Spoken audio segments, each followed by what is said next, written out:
உடல் உடலாக இருக்கிறது நோய் இல்லைன்னா அந்த வழி வரும். எவ்வளோ தியானங்கள் வழிமுறைகள் பண்ணாலும், எவ்வளோ சக்திகள் நம்ம உடம்புல நிறைஞ்சிருந்தாலும், ஹீலிங் பவர் எவ்வளோ நிறைந்தாலும், உடலுக்குன்னு ஒரு உபாதைகள் வர சொல்ல அந்த உபாதைக்கு தேவையான மருந்து எடுக்கிறப்போ இவரே தான் செஞ்ச நவபாஷானத்தை எடுத்து உண்டு பார்த்து தன் உடலை மீட்டிக்கிறார். அப்படி செய்ய சொல்ல அவரோட சமாதி அங்கே தான் இருக்குது.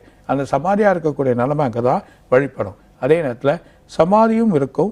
சமாதியாக இருக்கக்கூடிய இந்த போகத்தன்மைலாம் உடல் மாறி மாறி மாறுற இடத்துக்கு போகும்.